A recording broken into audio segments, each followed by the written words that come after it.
Hello everyone, Sylvan Bell coming to you live from Las Vegas, Nevada. It is July 12th, 2015, 6:40 in the morning, perfect day, time to talk about some sales training. Now, you know, one of the things that happens in real life that you could take and adapt for your process for whatever you're doing is, like, let's say you go through a drive-through, and let's say that, like, at the end they give you this receipt and they go, hey, you know what, thanks for coming through our drive-through and ordering all these burritos or tacos or whatever you got. Now can you go online and give us a survey and leave all 10s? And you know, when I get that, I'm confused. I'm like, wait a minute. You're telling me to take a survey and give you all 10s because you're going to get rewarded. That doesn't make sense. That's just preposterous to me.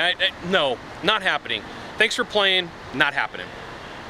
And so, you know, for you in business, sometimes you give your customer a survey and you kind of lead them to an answer. And the problem with that is if you're really looking for an answer and you're really looking to make something better, you're shortcutting the process and you're creating some issues for yourself, and it ends up hurting you and ends up causing some problems because you're telling that person, hey, give me this answer, and then you don't understand why they buy. Now, I've worked with some salespeople before where they go through and they try to lead somebody to this answer, and then they're not hearing what the buyer says is their real problem, and then they get to the end and the buyer's like, well, I got to think about it, I got to call somebody else, I got to talk to somebody, and then they walk away and they're like, I don't know what just happened, I don't know what the problem was, I don't know why that person didn't buy from me. And then I say, hey, look, let's look through your questioning process, and then they get mad at me and they're like, that's not what's happening. And then so if I have the opportunity, I'll run the call and I'll show them exactly what they did, and then we get to the car and then they go, okay, I understand, I was leading that person and I was trying to get them to fit into like this bubble of what I wanted to do for the project instead of listening to what they had for the problem or the concern.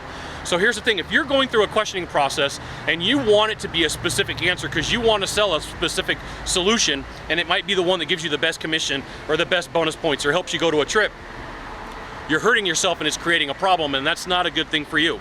Okay, so be careful about the way that you're asking questions. And if you have employees and you're asking them to tell the buyer, the client, whoever that you're working with, to fill out the survey and give you all 10s, that's not going to give you an equal representation, an accurate representation of what you need to know about what's going on with your services. That's just insane.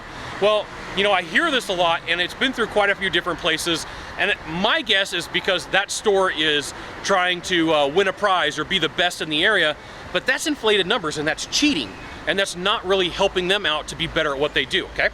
Now, take this for your company, for your service, for your product, for your widget, for your gizmo, whatever you do, and figure out how you're going to adapt your question process so it's realistic and that it's not made up and it's not causing problems for you. Now, if you could do a small favor for me in the box down below, leave a comment, question, or story, that'd be fantastic. To the right or to the left, there is a subscribe button.